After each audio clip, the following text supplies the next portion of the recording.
The presentation you're about to see is a presentation made by Jeremy Beckham at a conference that we held here, talking about the use of primates here at the university. Jeremy he moved to Wisconsin about 2 years ago, moved to Madison, specifically to help me work on the creation of a National Primate Research Exhibition Hall, which you may have heard about. The university is frightened to death of us. And they were so worried that Jeremy had come. When he moved here, he was 19 years old. They started locking the door to the university, the primate library here. They brought in security people. They claimed to the press that Jeremy had been involved in millions of dollars worth of damage to labs around the country. It was all lies. Anyway, this is a presentation that Jeremy gave to the conference, and he has a lot of information to share with you. And so please pay attention. Thank you. If we would all welcome Jeremy Beckham.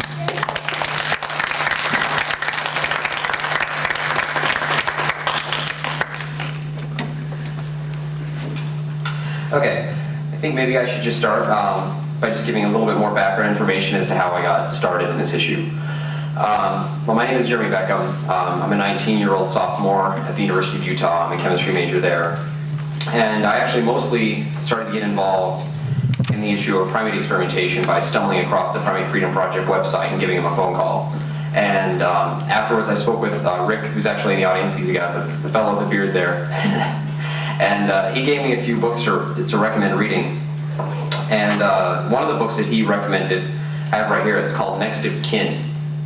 And I read this book. This book is about a doctor named Roger Fouts. He's now a professor of psychology at Central Washington University. And Dr. Fouts was basically the pioneering investigator into teaching non-human a human language into a non-human species. He taught American Sign Language to chimpanzees.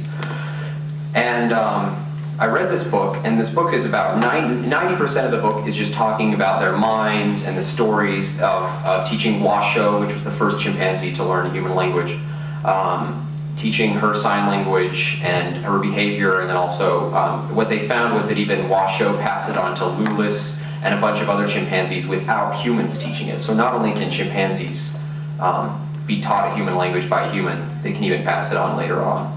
And then the other remaining, there's about 10%, which is mostly one chapter that actually talks about a vivisection lab called SEMA that Jane Goodall and Roger Fouts went to, and that chapter's called Monkey Business, and they talked about how they saw chimpanzees in what they called isolettes, which are basically steel boxes, and they saw infant chimpanzees in there, and how it obviously was extremely powerful for Dr. Goodall and Dr. Fouts is what they saw. So I read that, and there was also one other story that I'm just going to go ahead and read you an excerpt from the book that I have here. A chimpanzee named Bowie and Bruno, who was also related. And both of these chimpanzees were in an earlier language study. And Bowie and Bruno spent some period of time in a lab. And this is their story. They were in Lemsip. And it says, Mark, who was another one of the technicians who were involved with studying, Mark never got to see Bowie. Bowie had been transferred to another lab temporarily, but he did visit Bruno for me. When Mark began signing to him, Bruno answered with two signs of his own, key out. So, I mean, and then later on it also talked about how when Roger Fouts went to visit Bowie, he hadn't seen Bowie for 13 years. And after all of that time, he said, "Hi Bowie, do you remember me?" And he said, you Roger, give me food, Roger." He pleaded with Roger, and he actually remembered with them. And it was just a heartbreaking story for Roger Fouts. And so I remember reading this story and I did further investigations into the minds of apes, into the minds of monkeys. And I remember I also read about a story by an investigator named Sally Boyson. And what she found was that chimpanzees have an ability to sort of conceptualize and have a representative model of something larger. And what they did, if I remember the study correctly, what it was, they took a little aluminum can and they made a model. They had an actual room, and they made a little model room, like a dollhouse type thing. And they had a little aluminum can, and they hid it somewhere. And then when they showed the chimpanzee the little model room, and then when the chimpanzee was put into that room, the chimpanzee went straight to where they showed them in the model and found the big aluminum can in the big room. So they understood the concept that this small thing represents this larger thing. Now the interesting thing about this is that when we tried the same thing in small human children, like 2 and 3 years old, they couldn't do it. When we told them to go find the can or go find the toy or whatever it was, they couldn't find it. So in some ways, the intelligence level of chimpanzees even surpasses, or is unique in some ways. In some ways it's not, but in many ways it surpasses the minds and intelligence level of small human children. And when I looked even further, I found that the similarities of the minds between primates and humans went further than just in apes. It also was in monkeys. There was, I think, one of the most amazing studies that has ever been done into the minds of monkeys was the Masterman Study, which was done in the 60s. And Madison is a principal investigator, and although the experiment was obviously hideous in nature, it sort of shed light on what types of individuals we're experimenting on. What happened was they got a group of monkeys that all knew each other previously, and they strapped one monkey into a chair, and then they had another monkey, and before they did the entire experiment, they trained them to acquire food by pulling a chain, and by pulling a lever, then they got food. And then they put one chimpanzee and strapped him into a chair, and the other chimpanzee could see that, I wasn't a chimpanzee, sorry, monkey, and they could see him through a one-way mirror. And now when they pulled the chain to get food, they would watch their friend or another monkey get shocked. So in order to acquire food, they had to actually harm another monkey. But what they found happened was that almost all of the monkeys would actually forego food for days rather than shock and hurt the other monkey. I don't even know how many people would do that. Probably not. You know, humans tend to be pretty cruel in nature. But what they also found is one monkey even would forego food for 12 days, would not even eat, rather than hurt their companion. And then they found that those monkeys that had been previously strapped into the chair and knew what it felt like to be shocked were less likely to pull the chain and to harm another, because they had an empathy. They could put themselves into the skins of another, which apparently is something that the researchers themselves failed to do. And then I also found through reading there are these two interesting people that have the quote, Thomas M. Verbacher and Kim Grant. I think probably sort of sum up the mind and intelligence of primates pretty well in one sentence here. It says, the behavioral repertoire of non-human primates is highly evolved and includes advanced problem-solving capabilities, complex social relationships, and sensory acuity equal or superior to humans. Now, what's interesting is that if you finish and you read the rest of that quote, it says, non-human primates, if you read what came before, let's see, hold on, I'm sorry. Yeah, non-human primates are capable of advanced behaviors that share important fundamental parallels with humans. And it says, this is a behavioral repertoire of these animals. Make them valuable models for research on the functional effects of exposure of neurotoxic agents. So as we sort of have this interesting, primate vivisection rests on this interesting paradox, and well, it's interesting in so much as it's hideous though, that their minds are so much like ours, and that's how they're used to justify this research, but apparently they're able to completely ignore the ethical implications of if their minds are so similar to us and their brains are similar to us, why the heck do we have the right to do this to begin with? I mean, we could grab any person off the street and say, you know, Joe here has a mind exactly like my own and a brain exactly like my own. That's why he's such a good model for neurotoxic agents. So, and then what happens to them in labs, and Matt Rosell will be speaking after me, and he has first-hand experience with this, and I'm sure many of us have seen some of his video footage or saw pictures in the previous speaker's slide, but they're caged their entire lives, and the stress inside these labs is just horrific. And they're only brought out of their cages when they're hurt. And there's this daily care logs that we've acquired, that activists have acquired, have shown that they have chronic diarrhea, that 10% of these monkeys self-mutilate to the point where they need veterinary care. Matt told me that he saw one monkey in particular who had chewed up his arm so bad that the words that Matt used was they looked like raw hamburger. And they just euthanized the animal because they had been chewed on so much. Other primates just get such chronic diarrhea, and they don't even know what to do with it. They'll treat it symptomatically, but they don't even know how to do it, which raises an interesting question. If you can't even cure diarrhea in your monkey in a laboratory, how in the world are you supposed to find out the neural pathways between the occipital lobe and the eye, and supposed to extrapolate that to humans if you can't even cure them of diarrhea in the lab? If this is a problem that you can't do, then maybe you shouldn't be trying to draw these larger conclusions from your research. So like, if you can't fix a flat tire in my car, maybe you shouldn't be fixing my carburetor.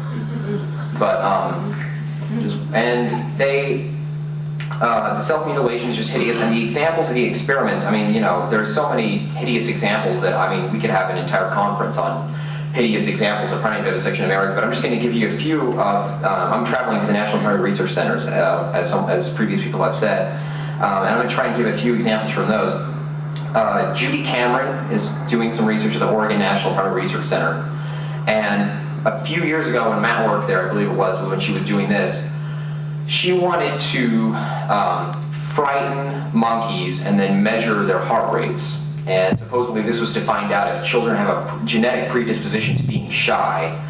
And so she proposed that they have an outdoor breeding colony at the Oregon Primate Center, and she wanted to fly a helicopter over a troop of monkeys, and then when they would all run and freak out because there was something overhead, and then she'd measure their heart rates. Well, then they were afraid that there was going to be a stampede and all the infants would be crushed. And so then they proposed, well, how about, here's something else. They said, maybe here's something else that can frighten them to death. How about we just have a person walk in there with a white lab coat? I mean, because these monkeys are so, this is true, the committee to review the protocol actually suggested this amendment. They said, how about we get rid of the helicopter and we just frighten them by showing the person? So it's interesting that they can recognize the fact that they're so fearful of their workers and not realize how hideous their experiments are. And so then they ended up doing some sort of strange compromise where they had a remote-controlled airplane that was painted like a hawk. And so then that's what they flew, and then of course this is going to save all of our lives. And then there's another example of Sally Mendoza, is at the California National Primate Research Center. She's doing research with TD monkeys, and the interesting thing about TD monkeys is they're known for being some of the most docile and friendly and affectionate animals. And she even said in her own abstract that they'll pull each other close together, and they're very touching, cuddling animals, and they'll actually intertwine their tails and they'll lock up. It's like signs of love and affection. So she decided, hey, you know, these primates, that they love each other and they're caring for each other and they're so docile and nice, let's see if we can screw with their brains so they don't love each other anymore. So she's trying to lesion their brains and figuring out the effects it has on how they care for each other and how they love each other. And then more at home, there is a researcher who's also at the California National Primate, or it's a team of researchers, Capitano and Mason. I think it's William Mason and John Capitano. And John Capitano, I don't know if I'm pronouncing that right, was he's not the current president of the American Society of Primatologists. I believe he was the one right before the current one. He was the president in 2001, and he is a past student of Harry Harlow. And I'm not sure how many of you are familiar with Harry Harlow. One of the labs, there are actually two primate labs here at the Wisconsin. They're very related to each other, but they're two buildings at least, at the related to University of Wisconsin and their primate studies program. And one of them is called the Harry Harlow Psychology Building, and they've given a whole tribute to this guy, Harry Harlow, who in the 60s, these unbelievably horrific experiments where he would separate infant monkeys from their mothers, maternal deprivation, isolate them in a cage and watch them lose their minds. And then he went on to he would create these sloped chambers that he called V chambers and watch how that affected their minds. And he did a bunch of other horrific stuff. And there are a bunch of people who now do research at these National Primate Research Centers who were students of his. There are other ones at the University of Washington. And in the general methods of Capitano and Mason's paper, the general method shows how they did the experiment. They described that they took 6 male and 6 female monkeys away from their mothers before they were 24 hours old. The infants were each isolated with an electric cloth covered heating pad for 14 to 18 days. And at this time, they were each introduced to either an adult female mongrel dog or a plastic hobby horse wrapped with acrylic fur around its midsection. When the monkeys were about 3.5 years old, they were taken from their kennel mate, a dog or a plastic hobby horse, and again placed in solitary confinement. So this, again, is the type of stuff that our tax dollars are paying millions of dollars research to cure all of our diseases. Then more at home here, the Wisconsin National Primate Research Center. There's a researcher there named Ned Kalin, who is doing research on the neurobiology of fear. And he's lesioning an almond section of the brain of monkeys called the amygdala, and then seeing how that influences their mental states and their fearful responses to situations. So it's all just hideously, hideously grim. And the really sad thing, this whole situation, is that they're all expanding. Every primate center, the Oregon National Primate Research Center, is expanding new $1 million wings to aid in the research, for one researcher at the institution. and they're all getting more and more primates. It seems like this situation, at least in the short term, is not getting any better. And one interesting quote that I think, Joseph Chemnitz is the director of the Wisconsin National Harbor Research Center here. And he has a quote in The Progressive where he says, "We all operate the same way." And apparently part of that operation, in addition to all this hideous cruelty, is lying and is secrecy about what they're doing. Just hitting close to home here in Wisconsin, there was a pretty famous controversy around the Vilas Zoo. I didn't actually live through the Vilas Zoo like some people did and who live around here, but if you want the full details of everything that happened, you can log on to the website, primatefreedom.com, and then you can click a little link on the side that says a few essays, and then click the Vilas Zoo debacle to read the whole thing. But to give you a gist of what happened, there was a colony of over 100 primates at the Vilas Zoo, the monkey house, that the Wisconsin National Harbor Research Center owned that were on display for people. And actually this was a brainchild of Harry Harlow. Harlow said it would be a good idea to have some sort of public display for the people to get used to the idea that there are primate labs around. And so there was this colony of over 100 primates, and the center had repeatedly told the public that they're not going to be using any sort of invasive research, because the public got to know these monkeys, and that they're only going to be using these mild, non-invasive observational experiments. But then what happened was, through internal document leaks, we found out that in reality, that there were researchers secretly going in there and using them in invasive studies and not telling people about it. And then when the public found out about it, there was an enormous outcry. And there were community meetings, there were over 200 news articles in all the major publications here. And what the center did is they shipped off about 50 or so they shipped off all the stub-tailed macaques to sanctuary out on the East Coast, South Carolina, I think it was. And then the rest of them, they just shipped to one of the other National Primate Research Centers in Tulane. And then they bulldozed the monkey house, and they washed their hands clean of the problem. And the really sad thing about the entire situation is it appears as though it worked, because the Wisconsin National Primate Research Center still receives millions of dollars in NIH federal tax grants. Almost everyone in Madison had just let the thing go away, and it fizzled out, and the controversies escaped them. And now if you ask most people in Madison, they don't even know about the Vilas Zoo debacle. The monkey house has been bulldozed, it's not there. It's practically like it didn't even happen in the past. And so they successfully ran away from the problem. And another more recent controversy was that just a couple months ago, I think it was in February, they settled a lawsuit with a veterinarian who worked there named Dr. Jennifer Hess, who filed a lawsuit a couple of years ago claiming wrongful termination because she was fired because she was raising concerns about the treatment of animals. And part of the settlement, they settled out of court, and the Wisconsin Primate Center paid her around the order of $250,000 as long as she agreed to sign a contract that she wouldn't tell anyone about what she saw. So they basically paid her $250,000 to shut up. But in the Isthmus, before they settled, it said, this is a quote from the Isthmus in February 20th, 2004, in her depositions, Hess and her suggestions for proper animal care were sometimes met with derision. Researchers pushed her to change veterinary records and on more than one occasion alter the records themselves. She also felt pressure to approve inherently unethical experimentation on ailing animals. Once, when Hess wanted a monkey to regain some weight before it went back into an experiment, she said a researcher snapped, "If you don't let me put her into an experiment, I'm going to head cap another animal," from the center's colony of 1,300 primates. Head capping, Hess explained, is a nasty procedure in which the monkey's skull is removed and the head cap is put in place of the skull and there is a hole in top of the head. Now, shortly after Hess's settlement was made public, another ex-employee from the Wisconsin Primate Center wrote the following: "I worked as a work-study student for a postdoc from 1995 till 1998. I worked with infant rhesus and mothers. We also had an offshoot study in geriatric females. It was horrible, hellacious. I can't even begin to tell you what went on. Unsupervised undergrads losing their tempers and beating on monkeys while they were in a metal squeeze restraint. Monkeys with prolapsed uteruses waiting for hours for vet attention. Insane stereotopy that resulted in monkeys balding, chewing themselves, and injuring others. All the while, the PhDs had the most insanely petty battles going on, to the point where our research group was mocked and taunted into the hallways." And then I've had a personal experience that I've lived through my own university denying me research protocols. And basically what a research protocol is that whenever a researcher wants to conduct an experiment, they have to draft up a formal proposal. It's called a protocol that's going to describe the type of research they want to do. And it's going to have some sort of justification for the type and number of animals they use, why this research is valuable, why it deserves so much money. And then the protocol goes to the funding agency, usually the NIH, as well as the local animal care and use committee. And the protocols have just tons of details about the experiments they have. It's a very descriptive, it's going to say, we plan to take 6 monkeys, strap them into a restraint device, cut open their skulls, and et cetera, et cetera. So I filed an information request under the grounds that these is paid for by our money, so that we have a right to see them for all protocols involved in primate research at the University of Utah.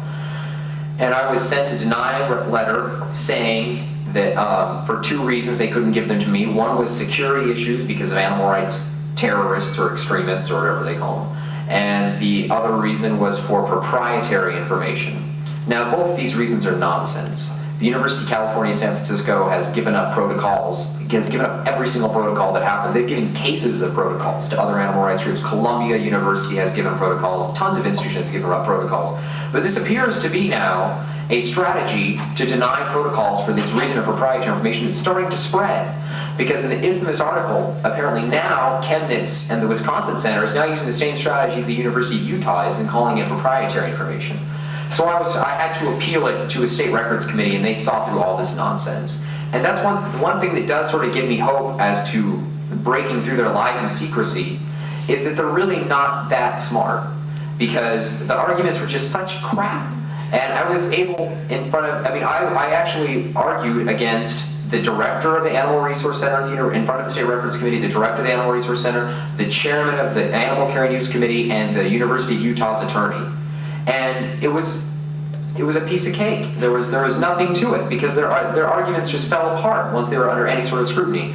Now, however, I won the case, but now they want $300 for the protocols, saying that they had to hire a patent attorney to review them and redact them.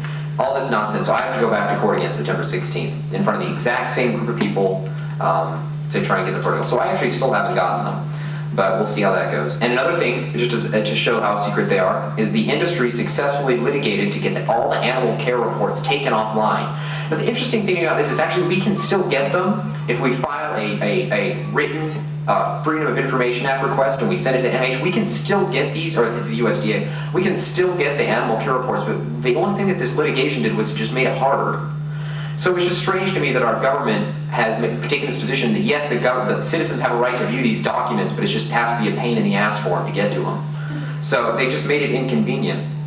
And the types of claims that all of these institutions use are just so easy to demolish that I think all activists should really just get a basic understanding of these claims and then educate themselves about it, so that if they're ever in a situation where the media is talking to them, or they're talking to their friends about it, or they're maybe talking to a researcher at the institution, that they can point out all this nonsense. One of the things that they say is that the Animal Welfare Act, which has proven to be a barrier for progress to the animal rights movement, but they say the Animal Welfare Act protects animals in laboratories, but the reality is that almost all institutions have been cited at one time or another for an Animal Welfare Act, but they all continue to exist. The Animal Welfare Act doesn't deal with the actual experiment in the slightest, other than to say, give them pain relief unless it interferes with the experiment. So it's a meaningless provision.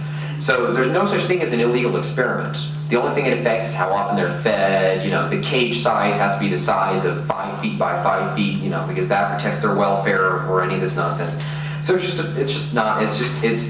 become a shield for the industry to dupe the public into thinking that they care about their animals. Another thing that you might hear the research institutions say is that the American Association for the Accreditation for Laboratory Animals, ALAS, or ALAC, they're ALAC certified, which is a third-party sort of gold star in the industry. You're doing a good job in taking care of your animals. But back 4 years ago in 2000 at the University of Florida, it turned out that there was a research institution that was just unbelievably hideous. This is from the Gainesville Sun. Said they had a failure to regularly clean the cages in a variety of animals. An August '99 USDA inspection found the horses being used in equine herpes vaccination studies were being kept in stalls containing a large amount of feces, and had 30% of their bodies covered in feces. There was unsafe or inadequate animal cages and pens, including one circumstance where wild horses were penned in stalls with slippery floors and injured themselves so seriously they had to be destroyed. Research procedures that unnecessarily caused pain or stress to animals, including a failure to give animals painkillers following a major surgery. And University of Florida was accredited by ALAC. So if this is an example of what ALAC considers to be, great and quality care, that's a pretty meaningless certification.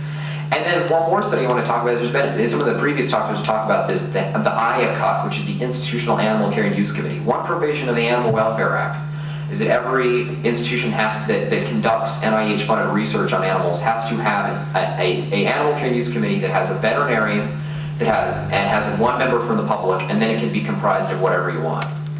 And the Animal Care and Use Committee sees every protocol, and they make amendments, they discuss the issue, and then they either approve or they deny it. However, when we were in front of the hearing committee, when the hearing committee asked the chairman of the IACUC, how many protocols have you denied? He said, no, denied completely, and they said yes, and he said none. They've never denied a protocol. Sometimes he said sometimes we'll suggest amendments, and then then they ask, well, what are the examples of amendments? And it'll be like, oh, instead of 24 hours instead of 10 hours in a chair, it's 8 hours. See, these are the types of things that the IACUC supposedly do, but then there was this the only peer-reviewed comprehensive study of comparing the validity of IACUCs that I'm aware of was published in the journal Science by Plouse and Herzog in 2001. And what they found was that when they went from one IACUC to another, like when they compared research institution, there was no consistency. And that this IACUC was more likely to approve the type of research that happened at that institution than they were to approve from this research happening at this institution. So it was completely arbitrary. And one interesting thing about this is that Herzog himself is an animal researcher. But even he said, wow, it looks like IACUCs are meaningless. And his exact words were, it looks like the reliability of IACUCs is about the same as a coin toss. Whether or not they're going to approve a protocol or whether or not they're going to make amendments, there's no consistency at all. It's a completely arbitrary thing. And one final thing about IACUCs is the one at the University of Utah, I found through the hearing, is made up of 14 people. There's one member of the public, and the other 13 are all affiliated with the University of Utah, and it's majority vote. So, that amounts to less than 10% of say, even if theoretically we could, have any sort of say in an IACUC. And the last thing I want to just talk about really quickly, because I know I'm taking up Matt's time, and I'm sorry about that. I'll try and hurry. You're fine. But I think I want to talk about why I think the animal protection movement we're in a hard situation, because the uses and abuses of animals, it's everywhere. They're abused in factory farms, and people eat them. They're used for fur. They're used for circuses. We can't turn on a TV without seeing an ad for a cholesterol lower that was induced from eating too much meat, or an advertisement to go to the rodeo or to the circus, or we can't drive down the road without. Of course we can't. It's everywhere. So, but the problem is that I think our numbers are so small that we have to have some sort of focused, concerted campaign on something, or at least narrow it down to a couple things. We can't have all these different groups doing their own thing without coordinating, without having some sort of strategy. The problem is so large that if we don't strategize and think about beforehand and actually have some sort of plan, I don't think it's likely we're going to get anywhere. And I think that primate vivisection I think it is probably the most important place for our movement to focus. And I think one of the main reasons that I think that is I think maybe one of the harder questions that animal activists sometimes are put with, and or at least that people think animal activists can't answer very well, is, well, where do you draw the line? Is it now going to be that I can't drive my car because I'm hitting bugs in the road? Or is it that I can't do this because I'm harming, microscopic parasites or something? The reality is there's no clear division. We don't know exactly where to draw the line. And I think that's fine to acknowledge. But what we have to say is that the one thing we do know is that line shouldn't be right up against our noses. The line shouldn't be humans and all other animals. So the case for primate rights is so clear to me because, like I said earlier, the chimpanzees, in many ways, display the minds of small children. So and their behavior is so much like ours, so much like the species that we already acknowledge has rights, that the case for giving rights to primates is overwhelming. And we can completely circumvent the question, where do you draw the line, by simply saying, I don't know, but I know it's not here. I know it's not primates. I mean, they're exactly like ours. I also think that it's a good target for the animal rights movement, because I think the media loves scandals more than it loves animals. That's why they're not on a daily basis reporting about factory farming and these gigantic chicken farms, because there's no scandalous thing going on there. Those are corporations doing business operation. There's nothing new that's going on there. But there's scandals coming out of vivisection every single 5 seconds, it seems like. There's a whistleblower here, internal documents. We get daily care logs here. Another reason I think it's important to focus on vivisection is that it's easier to hold individuals responsible. We can put a face behind who's doing this to animals. We can say it's Ned Kalin, it's Joseph Chemnitz, and we can actually go after these people. And another problem I see is, one thing that we can do is, one of the biggest problems is the problem is so national though. So we can't just have Madison focusing on primate experimentation, because the Wisconsin National Primate Research Center is just one of 8 that's across the country. So we have to sort of convince all these groups across the nation. We have to try and get the Northwest Field Office of IDA to really start focusing on Oregon like they are, and we have to get Northwest Animal Rights Network focusing on the University of Washington and Seattle, and we have to get campus groups at all these. Almost every single college university does at least some research on primates. They all do research on animals, but lots of them, like the University of Utah, does some research on primates. So, and if we can get a campus group going on each one of these ones and all mobilize simultaneously to all have one enormous day of action against primate labs, it could be pretty substantial, I think. And it would have a chance of making on the national picture. And one thing I want to talk about really briefly is that what I'm planning on next summer doing. I'd like to take a busload of people, like it was done in 1999 before. This isn't the first time that someone's gone to all the National Primate Research Centers. In 1997, Rick did the same trip that I am. And then in 1999, there was a big busload of people that went to all the centers. And now it's sort of doing the same thing, sort of trying to continue the campaign, because that's one important thing. We can't just let things die away and be forgotten. We have to remember what we've done in the past and build off of it, rather than just throwing it all away and starting completely new. And so next year I'm going to take an entire busload of activists, and in addition to a busload of people going to all the primate labs and protesting outside the labs and outside individual vivisectors' houses, we're also going to have the Tiger Truck. Now the Tiger Truck is going to be here tonight, and we're thinking about taking it to the Union Building, because I guess there's some sort of last celebration that the American Society of Primatologists is having. The Tiger Truck, for those that don't know, is a truck that's about as tall as a semi and about as long as, a little longer than a U-Haul. It's pretty square. It's about as long as it is tall. And it has 100-inch TV screens on the sides and on the back. And it's amazing quality of footage, and we can broadcast any sort of animal rights footage you want. Of course, today we're going to be broadcasting primate vivisection footage, but you should be able to find that as soon as it gets dark. We're hoping to be there in front of the Union Building or circling the primate lab, and it's going to be here tonight and tomorrow night. Also, I have to plug the protest. If you guys aren't all aware, I'm sure you guys can get more information about that. Come to the protest tomorrow. You guys are meeting at the library? Library Mall at noon. There's going to be a march to the Capitol building, so go to that. You can check out the 2005 Primate Freedom Tour. The website's primatefreedom.org. So, I think that's pretty much everything I have to say. Is there any questions? Wow, I must have hit everything. Okay, thank you.